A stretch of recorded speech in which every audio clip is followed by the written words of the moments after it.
Hello viewers, welcome to the African News Update on Top Accolade News. The headlines: Civic obligations call on Johannesburg mayor to resign. UN warns of rampant sexual violence targeting Sudan women. Kenya, Uganda uncover network of illicit medical products. South Africa's climate ambitions derailed by incoherent policies.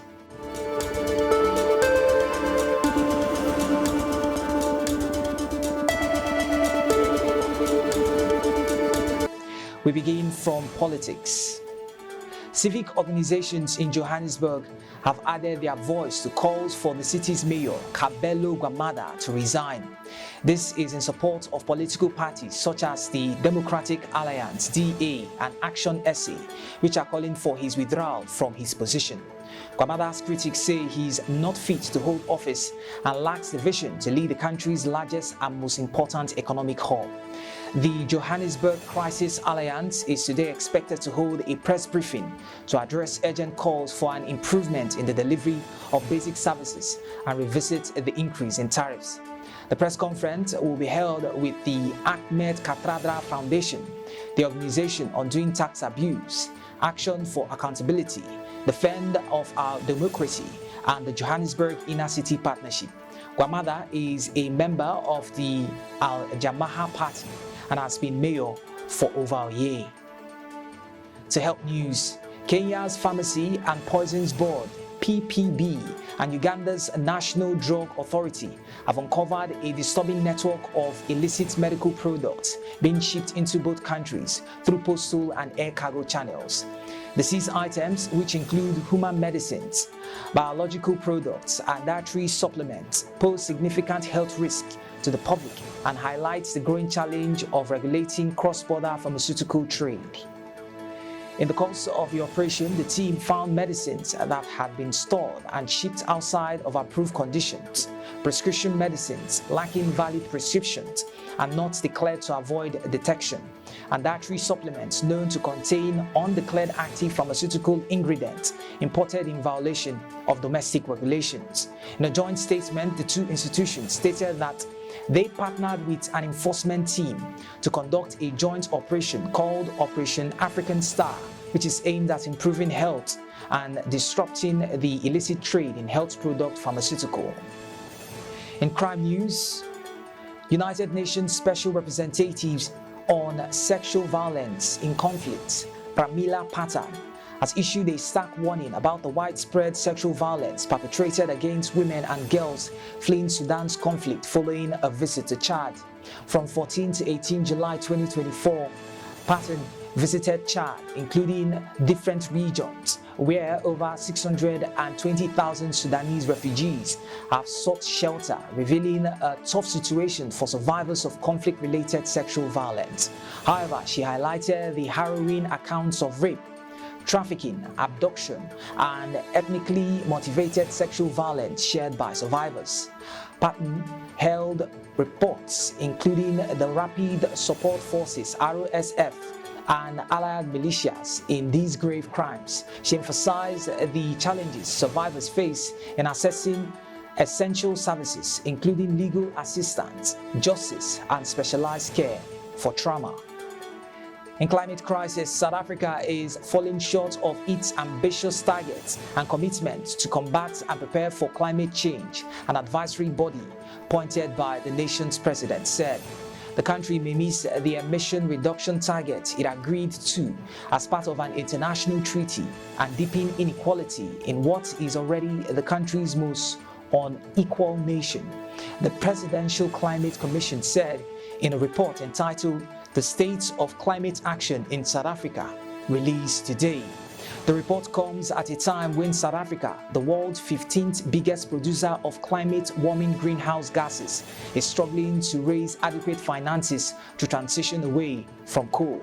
The country has endured a series of heat waves, floods, storms, and droughts that have ignited thousands of wildfires, killed hundreds of people, and caused billions of dollars of damage.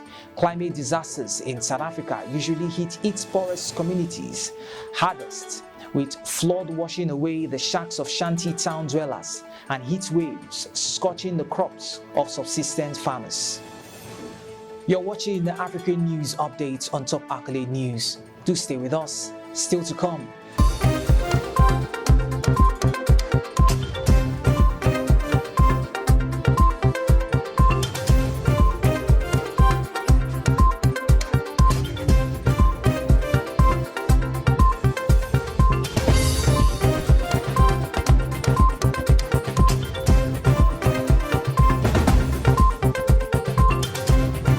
Thanks for staying with us.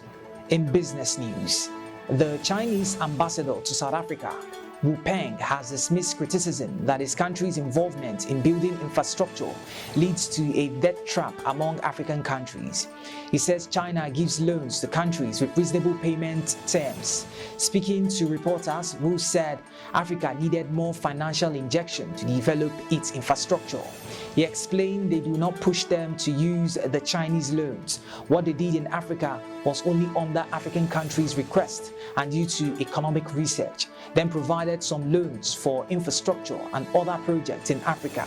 And the total Chinese loans, the percentage actually is roughly about 10%, not high. So he said one cannot blame China for the so-called debt trap. There is no trap according to him. Meanwhile, business between China and South Africa looks set to grow.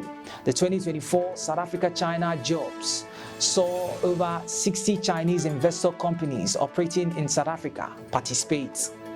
Still in business, Kenya's Diamond Trust Bank has announced its partnership with Network International in order to provide its clients with digital payment solutions. Following this announcement, the collaboration between Diamond Trust Bank and Network International, a digital payments company that serves the Middle East and Africa, will follow the financial institution's digital-first strategy by expanding its overall digital payments product range. The firms will provide customers with a sound processing platform for hosting and issuing cards as well. In addition, both companies will continue to focus on meeting the needs, preferences and demands of clients and users in an ever-evolving market, while also prioritizing the process of remaining compliant with the regulatory requirements and laws of local industry. Throughout this strategic deal, the initiative is expected to see Network International provide DTB with proper digital payment solutions that is backed up by a range of robust security protocols. In entertainment, daughter of former Kenyan President Ngina Kenyatta was spotted at a nightclub having a good time. Several videos have circulated on social media about the former president's daughter. She got married to Alex Mwai in a colorful traditional wedding on June 18th back in 2022. The couple's traditional wedding was held in a private party in Nairobi, and President Uhuru, his wife Margaret, other children, a few relatives and friends graced the event. Rich kids, among them media personality Miano Muchiri, Jeff Mwai, Jack Vincent, Mungai, dressed in different African prints and looked gorgeous as the couple wore matching maroon outfits and looked stunning on their big day. Photos from Ngina and Mwai's nuptials were shared online by close family members and other bloggers in the country. The beautiful couple were seen having a good time, and that also sparked the rumors if they are still together following the former daughter of Kenya having a good time at the club. And in sports, Aston Villa have confirmed the departure of winger Moussa Diaby, who has completed a permanent transfer to Ittihad. The French forward became Villa's record signing last summer when they fought off competition from Saudi Arabian side Al Nassr to strike a deal worth £50 million. He bagged 6 goals and 8 assists across 38 Premier League games in a solid debut season. However, after snubbing a move to the Middle East last summer, Diaby's head was once again turned following a renewed approach from Al Ittihad, who have paid close to £50 million to lure the 25-year-old away from Villa Park. Cameron Archer has rejoined the club following Sheffield United's relegation to the Championship, but the young striker is expected to head back to a loan deal or a permanent one.